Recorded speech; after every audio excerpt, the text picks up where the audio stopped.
નમસ્કાર દર્શક મિત્રો, હું સોલંકી પ્રકાશ જનપ્રકાશ ન્યૂઝમાં તમારું સ્વાગત છે।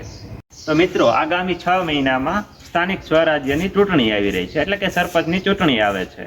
ગામનો વિકાસ કોના હાથમાં સોંપવો તે નક્કી કરવાનો સમય આવી ગયો છે। તો આપણો એક ખોટો મત ગામને 5 વર્ષ પાછળ ધકેલી દે છે। તો આપણે આ વખતે કેવા સરપંચની પસંદગી કરવી જોઈએ, ચાલો જાણીએ આપણે 5 મુદ્દા। ભણેલો ગણેલો અને જાગૃત ઉમેદવાર। તો પહેલો મુદ્દો છે ભણેલો ગણેલો અને જાગૃત ઉમેદવાર। તો આપણા ગામના સરપંચની એવી પસંદગી કરવી જોઈએ, એવા ઉમેદવારની પસંદગી કરીએ કે તે ગામનું કામ કરવા સક્ષમ હોય। ઓનલાઈન કામગીરી કરાવી હોય તો તે કરાવી શકે અને તે ઓનલાઈન કામગીરી કરવામાં સક્ષમ હોય। તો આપણો સરપંચ સરકારી યોજનાને સમજી શકે અને સરકારી યોજનાઓનો લાભ લેવડાવી શકે। તો આપણે તેવા ઉમેદવારને આપણે પસંદ કરવો જોઈએ જે સક્ષમ હોય। પ્રામાણિક અને ભ્રષ્ટાચારથી મુક્ત છબી।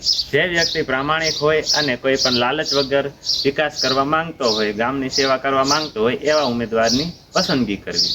બીજો મુદ્દો છે કે ભાઈ લોકોને સુખ દુઃખમાં પણ સાથ આપનાર, લોક અભિમુખ। જે વ્યક્તિ ચૂંટણી જીત્યા પછી પણ ગામમાં જ રહે, ગામજનોને રાત દિવસ તો સુખ દુઃખમાં કામ આવે, કે રાત દિવસ દોડીને આવે અને ગામજનોને દુઃખ અથવા તો સુખ દુઃખમાં ગમે ત્યારે કામ કરવા, મદદ કરવા દોડી આવે। તેવા પસંદગી કરવી, એવા ઉમેદવારની પસંદગી કરવી। કે ભાઈ કેવા ઉમેદવારની આપણે પસંદગી કરવી પડે કે જે વ્યક્તિ ગામના પ્રશ્નોને સમજી શકે અને તેનું નિવારણ લાવી શકે। જેમ કે પ્રાથમિક જરૂરિયાત, પીવાનું પાણી, ગટર વ્યવસ્થા, લાઇટની વ્યવસ્થા, શિક્ષણ વ્યવસ્થા, શિક્ષણનો સાચો ખ્યાલ અને તેના માટે સાચું વિઝન ધરાવતો હોય તેવા ઉમેદવારની પસંદગી કરવી।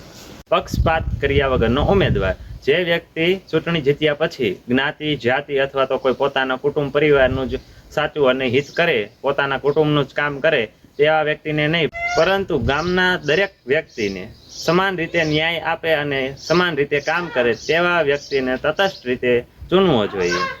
દર્શક મિત્રો, ચૂંટણી નજીક છે અને આપણે કોઈના દબાણ કે લાલચ અથવા તો જ્ઞાતિવાદ વગર આપણે ઉમેદવારની પસંદગી કરશું, કારણ કે ગામનું ઉજ્જવળ ભવિષ્ય માટે આપણે કોઈ પણ પક્ષપાત કર્યા વગર આપણે આપણું મતદાન આપશું, આપણે મત કરશું। ગામના સારા અને ઉજ્જવળ ભવિષ્ય માટે સાચા અને સારા વ્યક્તિની પસંદગી કરવી। આવા જનહિતના વિડીયો જોવા માટે અમારી ચેનલ જનપ્રકાશ ન્યૂઝને હાલમાં જ લાઇક, શેર અને સબસ્ક્રાઈબ કરો। તો જય હિન્દ, જય Bharat, thank you for watching. Janprakash news હંમેશા જનતાની સાથે છે અને જનતાનો અવાજ બનતો રહેશે। તો જનપ્રકાશ ન્યૂઝ સાથે તમે જોડાઓ। જનપ્રકાશ ન્યૂઝમાં આવા નવા વિડીયો ઘણા પણ આવેલા છે। માહિતી તમે જો ક્યાંય તમારી પાસે માહિતી નહીં હોય તો તમે ચૂપ રહેશો, તમે બોલી નહીં શકો, કારણ કે સામાવાળા વ્યક્તિને કાયદો ખબર છે ને, જે કાયદો તમને નથી ખબર, તેના કારણે તમે બોલી નથી શકતા અને તમારે અન્યાય, ભ્રષ્ટાચારનો સામનો કરવો પડતો હોય છે।